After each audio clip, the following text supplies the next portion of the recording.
ஊர்சந்தை நேயர்களுக்கு வணக்கம். Traditional recipes பாரம்பரிய உணவு வகைகளில் சிறுதானியங்களை வச்சு செய்யப்படுற பாரம்பரிய ரெசிபீஸ்ல இன்னைக்கு நம்ம பண்ண போறது நொய் பொங்கல் இல்லைன்னா புளி பொங்கல் அப்படின்னு சொல்லி செய்யற ஒரு ரெசிபி. இதை அரிசி குருணையை வச்சு செய்வாங்க. குருணையை நொய்ன்னு சொல்லுவாங்க. அதாவது அந்த காலத்துல வீட்டுல அந்த இயந்திரம்னு ஒண்ணு வச்சிருப்பாங்க இல்லையா, அதுல வீட்லயே தான் எல்லா அக்ரிகல்ச்சரல் நிலத்திலேருந்து நெல்லை கொண்டு அதுக்கப்புறம் அதை வீட்டுல குதிரில ஸ்டோர் பண்ணுவாங்க. அப்புறம் நெல்லிலேருந்து உமியை எடுத்து அதை அரிசியாக்கி அரிசி மாவு திரிக்கும் போது அதுல இருந்து நிறைய உடைஞ்சு அந்த குருணைகள் கீழே விழும். அதை சேகரிச்சு வச்சிருப்பாங்க.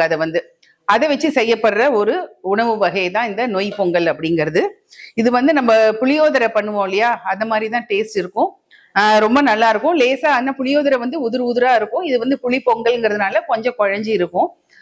நல்லெண்ணெய் பெருங்காயம் வாசனையோட ரொம்ப டேஸ்டா இருக்கும். இதுவும் பிரேக்ஃபாஸ்ட் இல்லைன்னா லஞ்ச் பாக்ஸ்க்கு கொண்டு போறதுக்கு ரொம்ப ஒரு நல்ல ஒரு ஏற்ற ரெசிபி இது. ஏன்னா இது சூடா சாப்பிட்றத விட ஆறுனவுடனே சாப்பிட்டா ரொம்ப டேஸ்டா இருக்கும் இந்த புளி பொங்கல். அது எப்படி செய்யறதுன்னு பார்ப்போம்.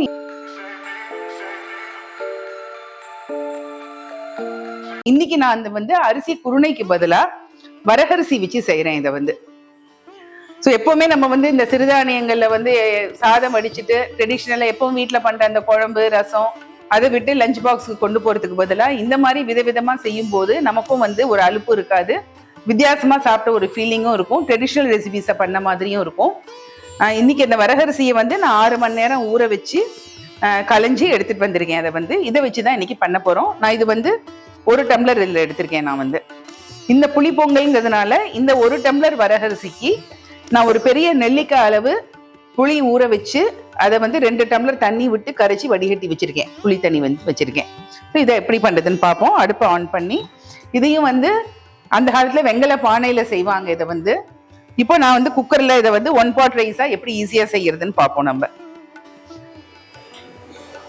புளியோதரைக்கு எப்படி நல்லெண்ணெய் ரொம்ப முக்கியமோ அதே மாதிரிதான் இந்த ரெசிபிக்கும் நல்லெண்ணெய் ரொம்ப முக்கியம்.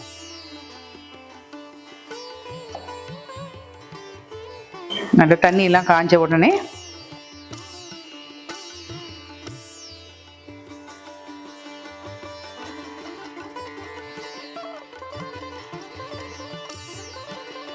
செக்கு நல்லெண்ணெய் கொஞ்சம் விட்டுருக்கேன்.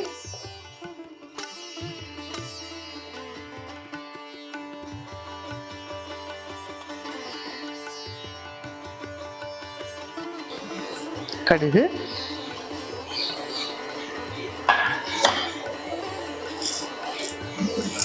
உளுத்தம்பருப்பு, கடலைப்பருப்பு. இதுக்கு நிலக்கடலை ரொம்ப முக்கியம். அதுக்கு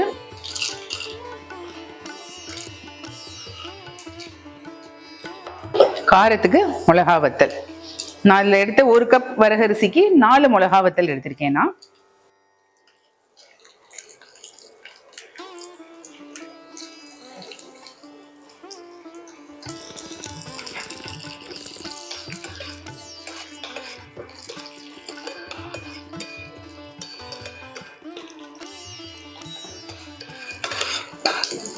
கடுகெல்லாம் வெடிச்சு நல்ல பருப்பெல்லாம் சவக்கிற வரைக்கும்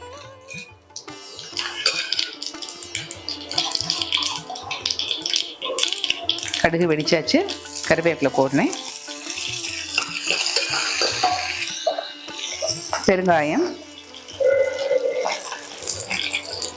பெருங்காயம் கொஞ்சம் கூட போடலாம்.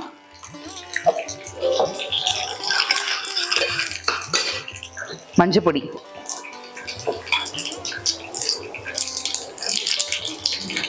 மஞ்சப்பொடி போட்டாச்சு. இப்போ இந்த 2 டம்ளர் புளி தண்ணி,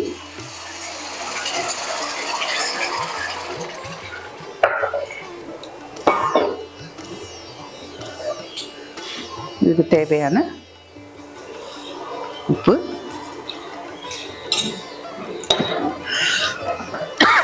இதுக்கு கொஞ்சம் இந்த புளிப்பு உப்பு எல்லாத்தையும் பேலன்ஸ் பண்றதுக்காக அதில் வெல்லம் ஆட் பண்ணுவாங்க. நான் வெல்லத்துக்கு பதிலாக 1 டீஸ்பூன் நாட்டு சர்க்கரை பொடி போடுறேன்.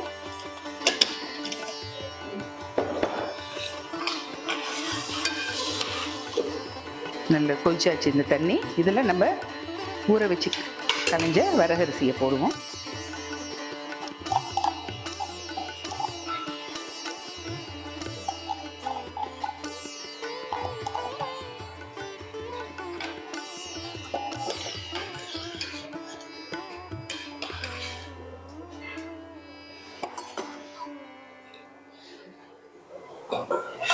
இது கொஞ்சம் உதிர் உதிரா வேணும் அவசியம் இல்லை, குழையலாம். அதனால ஒரு 4 விசில் வர வரைக்கும் வெயிட் பண்ணலாம். நம்ம 4 விசில் வரட்டும்.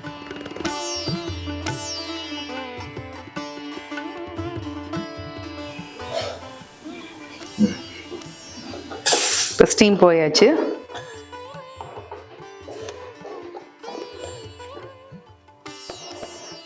இப்போ 1/2 டீஸ்பூன் வெந்தயத்தை வெறும் வாணலியில செவக்க வறுத்து பொடி பண்ணி வச்சிருக்கேன். அதை வந்து கடைசியா இந்த ஒரு ஃப்ளேவருக்காக இதுல தூவணும். அப்படி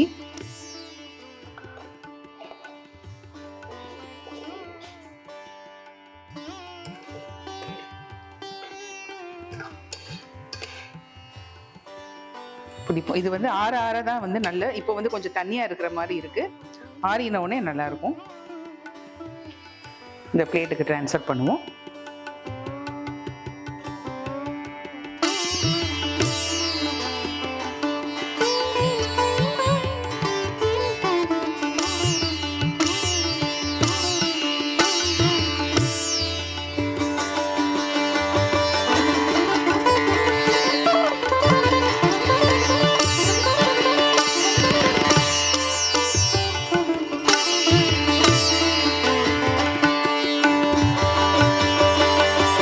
இதுக்கு தொட்டுக்க ஏதாவது வத்தல் அப்பளம் இது வேணா நல்லா இருக்கும். நான் இன்னைக்கு ஜவ்வரிசி வத்தல் வச்சிருக்கேன் தொட்டுக்க.